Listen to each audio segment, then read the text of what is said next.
Hello and welcome to Rob's Retro Reviews. With E3 2018 having just finished, I figured I would jump onto the bandwagon of talking about what my favourite things featured at the event were.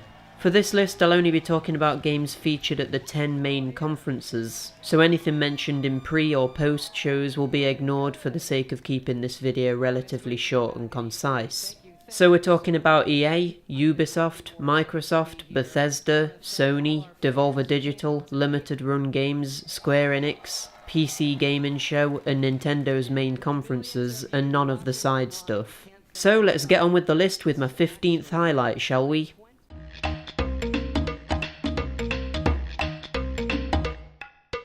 For anyone familiar with the Trials series, you already know what you're getting yourself into with this one. It basically just looks like more of the same, which is fine because the Trials games are pretty fun, even if they are basically all the exact same game. For those that don't know what Trials is, it's basically a 2D obstacle course which you have to navigate while riding a motorbike.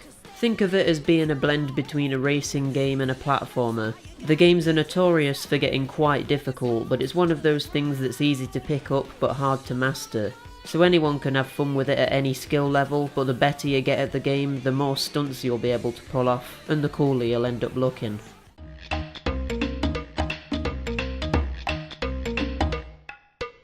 This is a game that looks like my exact sort of thing. Unravel is a 2.5D puzzle platformer where you play as a creature made of yarn, appropriately named Yarny, that has to navigate his way through a huge world and traverse obstacles that for a human would be an easy task. But with Yarny being so small, everything becomes a huge puzzle, and things that aren't a threat at all to you and me could kill Yarny instantly. Unravel 2 looks like more of the same, but this time with 2-player co-op, which actually looks pretty well integrated, unlike in a lot of other co-op platformers. The thing is, I can't get too excited about this because I actually didn't like the first game all too much. The physics and controls felt a little bit too heavy, and the puzzles were too convoluted and not very well signposted, and it just put me off of the game really early on. Maybe I should give it another chance at some point, but with all these other games coming out, it's not a priority.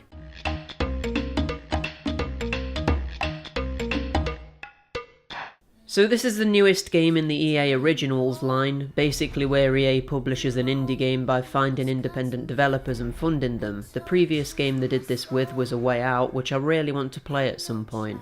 We don't really know a lot about this beyond its themes. It looks like a 3D puzzle platformer / adventure game, but it's kind of difficult to tell from the trailer.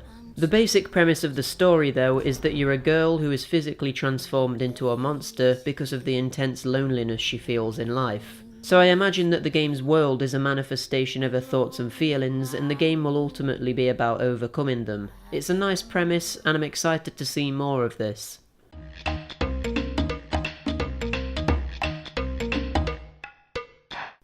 Kingdom Hearts 3, the game that's been in development for around 12 years and just never comes out. Well, apparently the game will finally be released in January 2019, but I'll believe it when I see it at this point. I think the reason I'm not that excited for this is because it's been built up for so long that any hype I had for it has kinda died down, and there's no way it's going to live up to the absurd expectations that it has after being in development for so long. Let's just hope it's not a case like Duke Nukem Forever or Aliens Colonial Marines. It might sound like I'm being overly negative about it here, but I am actually pretty excited to see where they take this game. I mean, otherwise it wouldn't be on this list. It seems to be a lot bigger than previous games, and I hope they finally wrap up the incredibly convoluted storyline with a conclusion that feels worthwhile.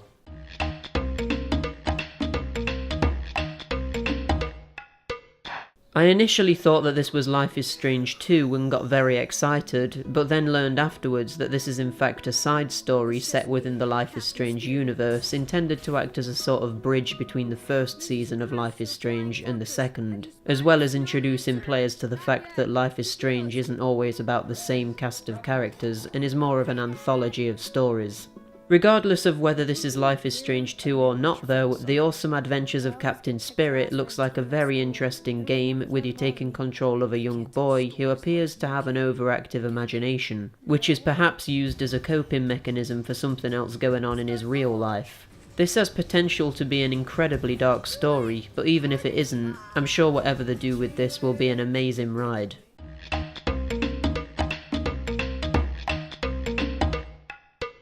We're now in the top 10, and we're kicking it off with a game featured in Devolver Digital's press conference. This one is called My Friend Pedro, and it looks like a sort of 2D Superheart or Max Payne in terms of it being all about how smoothly and stylishly you can kill your enemies and keep the action flowing. The gameplay trailer looked incredible, and I can't wait to see how this game controls when you're playing the game yourself. If you're into 2D shoot-em-ups, give this game a look because it looks seriously incredible.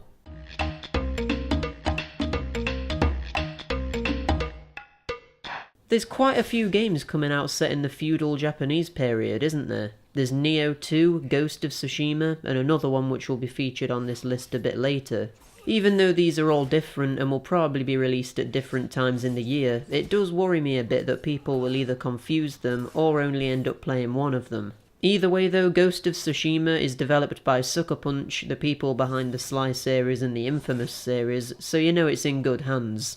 The game itself is an open-world adventure game where you're a samurai who's in the middle of a war-torn country and has to defend his home from Mongol invaders. It also has stealth elements too, which I'm a huge fan of. The dueling mechanic that was shown off in Sony's conference looks very satisfying, and it will be really rewarding to get good at the combat from the looks of it.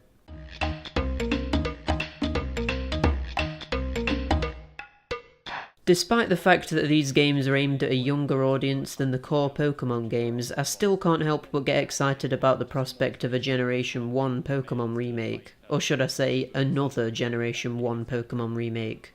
With this being the first proper Pokemon game on the Switch, it makes it even more exciting too, and I really can't wait to dive back into the Kanto region and see all of my favourite Pokemon in HD.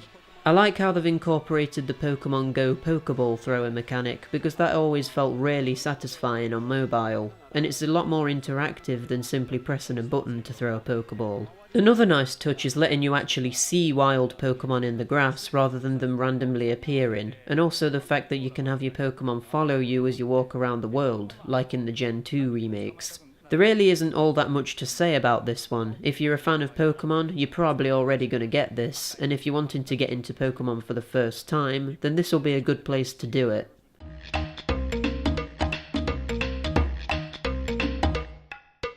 This is one of the big games I was wanting to get announced at E3 this year, and it finally happened.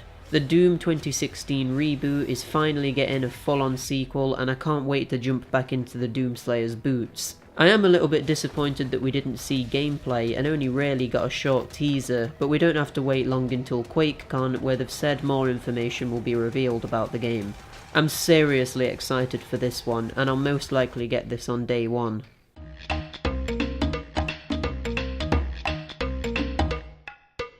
I was very skeptical going into E3 with the rumours that the new Fallout game was going to be an online experience, but after Bethesda's conference, I'm now completely on board with it. It seems to basically be a normal Fallout game but with multiplayer interactions built in, so you can do co-op with friends and you can come across rival gangs of real players and fight them, but that core experience of exploring the world and doing quests is still there, and that's what's important.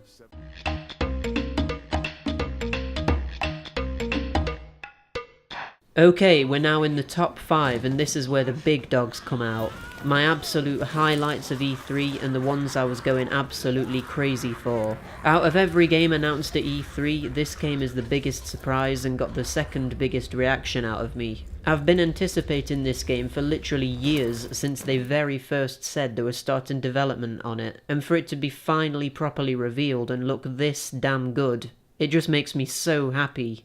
So this is a remake of Resident Evil 2, which is my favourite Resident Evil game, and perhaps the biggest change that they've made is that the camera is now over the shoulder like in Resident Evil 4.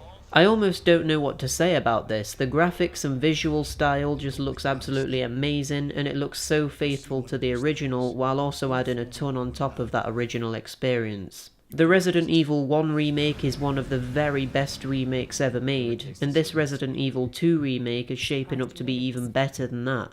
This is an absolute day one purchase for me.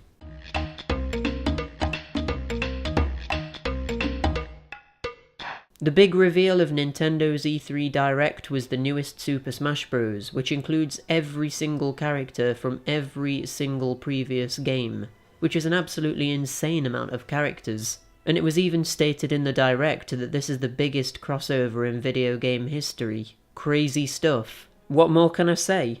The game looks like it controls excellently, the graphics are really damn good, and it just looks like an absolute masterclass in how to make a fighting game. They said in the direct that there won't be that many new characters added to the roster, but I sensed a bit of sarcasm when this was said, so I'm expecting there to be quite a few new surprise characters when the game comes out. On that note, I hope they keep the new characters secret and don't announce every character that's in the game before it's even out. I feel like there was pretty much no surprises in Super Smash Bros. 4 because the trailers ruined everything, so if there is a ton of new characters, I want them to remain hidden until I play the game for myself.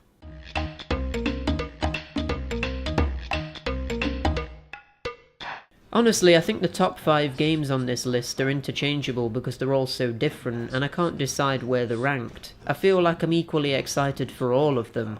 But this is another absolute day one purchase for me. The new From Software Souls-like game, which is titled Sekiro, looks to be quite a departure from the standard Souls formula, but also shares many similarities with it too. The most impressive thing about this game is that you can now use a grappling hook to go up buildings and manoeuvre in a more vertical way. Whereas Bloodborne and Dark Souls have always been very sort of flat, but with elevators giving you a sense of verticality. But here it just looks a lot more openly designed, which is something very different for the series. It also looks like there's elements of stealth, which as I previously mentioned, I'm a huge fan of. So for there to be a mashup of Souls and stealth, you can bet all of your dimes that I'm into the look of this.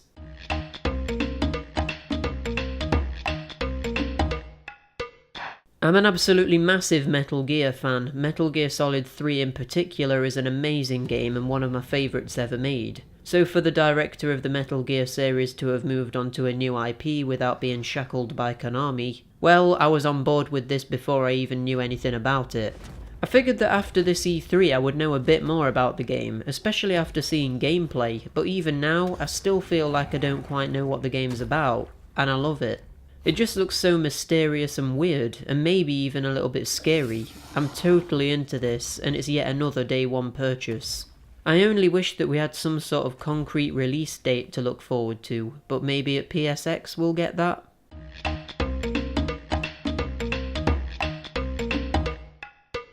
The Last of Us is yet another of my favourite games ever made. I still remember the impact that had on me when I first finished it. It just kept me thinking about the experience for days after I stopped playing it, and that's really just a testament to how good the game is, especially its narrative. So obviously I was excited for The Last of Us Part 2 after its 2 previous trailers, but at E3 we got a look at not only another trailer, but also a gameplay section where Ellie is trying to escape from a group of enemies. The whole thing was just a roller coaster of tension and brutality, and I found myself thinking that this could be the most quasi-realistic violence I've ever seen in a video game. The way Ellie's attacks impacted on the enemies' heads just looked so vicious, and the part where a person is disemboweled and you see their guts spilling onto the floor. Just wow.